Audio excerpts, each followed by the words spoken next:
Hello guys, and welcome back to What If Zack Survived Part 4. If you missed the first 3 parts, then make sure you check them out in the card over here. But this story is exactly what it sounds like. What if Zack survived the encounter that he had with the SHINRA military? Real quick, before we get the video started, make sure if you guys have any suggestions for future what ifs, leave them in the comment section below. Also, if you could give this video a thumbs up, it would mean a lot to me. Hit that subscribe button if you haven't already. Without any further ado, let's get into it. Where we last left off, the party was interrogating Don Corneo. I think that they would all actually fall for just standing in the place in the floor where he hits the switch and they fall down to the sewers. Yeah, you know what? I don't think that Zack being there is going to prevent that from happening, I'm going to be honest. So they all fall into the sewers. That's not going to be too much of a problem, though. I'd imagine they blitz through apps. So they make their way through the sewers and then through train graveyard just by climbing the ladder. No crazy ghost shenanigans in the train graveyard this time. We're just making our way through the tower. Now, as far as the tower goes, with Cloud and Zack both being there, I feel like they would make it in time to fight Reno and save Jesse, Biggs, and Wedge. They would all be fine. I mean, with the extra added manpower of Zack there, an experienced ex-soldier, I feel like he'd be able to climb it in no time and get up there in time. Tifa would still want to climb the tower too, though, just because it is members of Avalanche, and Barrett is at the top, so of course she's going to want to go. Now, Aerith still goes to 7th Heaven to get Marlene, which means she does get captured. But hey, Marlene's fine. So at the point when they're at the top of the tower, they actually do stop Reno from activating it, which is pretty cool. But Seng still comes and threatens them with the helicopter. He has Aerith with him, and then slaps her just like he does in the original, and Zack is absolutely furious. I mean, he just wants to jump up there right now and teach him a lesson. But Aerith tells him to stop, kind of just signaling him. I mean, the whole group is pretty mad. How could you not be? How do you slap Aerith? Come on. Actually, never mind. I'm not going to get into that. So this means they have to go to SHINRA Tower to rescue her. Before that, they go visit Aerith's mom's house, Elmira, who, as soon as Zack enters the door, Elmira gives him a big ol' smack across the face. I guess we saw that one coming. But now this is super high stakes for the team, especially because people at SHINRA HQ will recognize Zack if they see him. At least in the military. Now, since people are recognizing Zack at SHINRA HQ, there's one specific person I want to talk about. Kunsel. I think that he would see Zack. I think he would be very elated for such an event. Kunsel always had Zack and Cloud's back in Crisis Core. Now, do I think that Kunsel would become a first-class soldier by this point? I don't, actually. I don't think that he would take it up. I don't think it's in him. It's not his personality. But let me know what you guys think in the comments below. And Kunsel says, hey, you read my emails. Since, hey, you're back to Midgar now. It's at this point that Zack and the crew would try to sway Kunsel into coming onto their side. And Kunsel actually knows Aerith as well. In an email, Kunsel said that he met Aerith and he wouldn't let him fix the wheel on Aerith's wagon. So I think that this would work. Like, they would console him.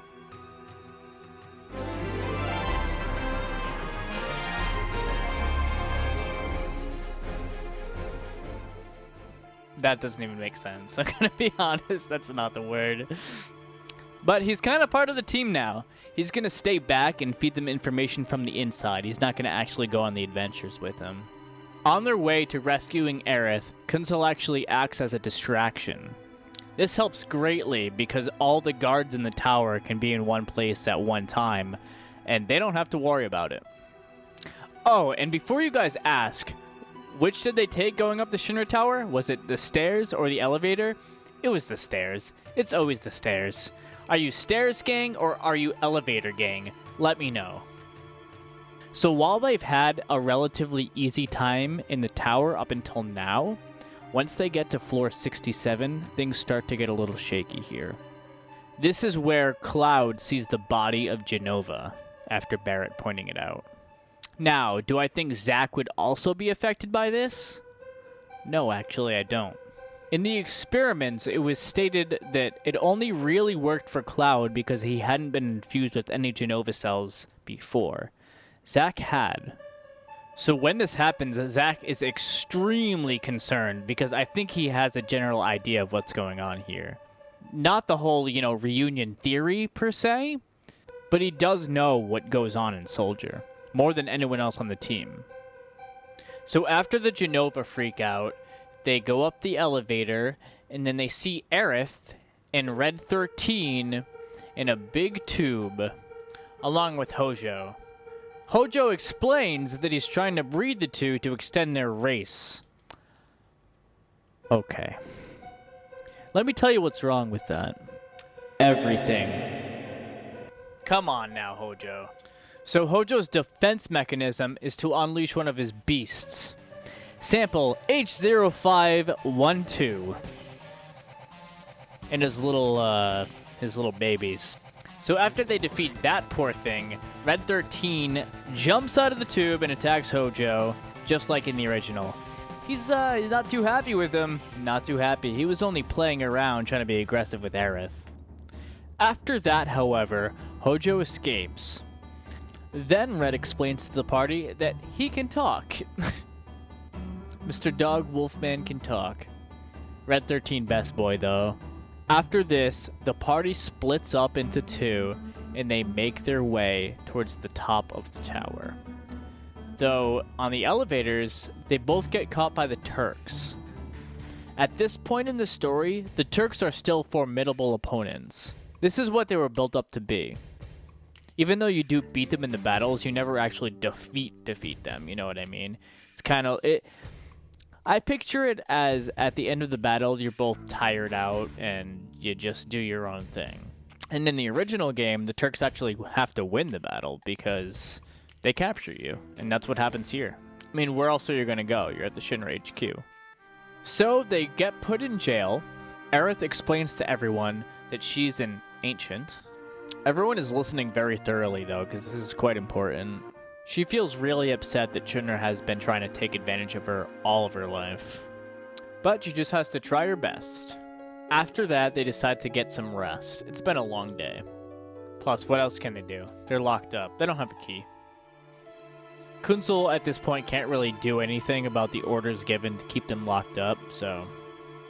But, overnight, they do wake up, and they notice that the door is unlocked for Cloud and Tifa. They go and see that a bunch of Shinra soldiers have been just murdered. They were able to get the key from the guard's pocket and unlock Barrett, Red 13, Zack, and Aerith. Once they make it to the top of the tower from here with no resistance, they get to the president's office, and they see that the Masamune, Sephiroth's sword, has been plunged through the president's back. Zack is freaking out at this point because he was really close with Sephiroth. I don't know if he was conscious or not when he saw Cloud throw Sephiroth into the livestream or not, but he's confused to say the least. So is Cloud. So is Tifa. But they catch Palmer trying to run out of the room and get some info from him. He says that it is Sephiroth, for sure. Okay then. That doesn't make much sense. After this, the party runs out and introduces themselves to Rufus Shinra. Rufus also makes a comment about Zack, who's an ex-soldier. He recognizes him. Zack says he wants nothing to do with Soldier or Shinra at this point. He's seen just about enough. Cloud decides he wants to fight Rufus alone, and Zack guides the others out. They have to fight a few machines on the way out, but they make it to the bottom floor. At first, Cloud is a bit hesitant about fighting Rufus, but reassures himself that it's something that he does want to do. He's fed up with Shinra as well. It's not the childhood dream he thought it was. That fight ends normally, with a draw. Rufus escapes, and Cloud has to get out of there. The party is surrounded by Shinra soldiers. Again, Kutzel has to play in the background here. He can't really do anything at this point. The whole Shinra HQ is on guard. They all know what's going on. Kutzel just has to stay back, not get into it. This way he can stay neutral later. He's got to be that undercover guy, you know? Can't give away too much. But here comes Cloud in his motorcycle, smashing through all the Shinra soldiers. Zack is very proud of him. At this point, they smash out of Shinra HQ, go down the highway, Cloud in his motorcycle, everyone else is in that nice truck. Of course, Cloud is going to be in his motorcycle. He loves bikes.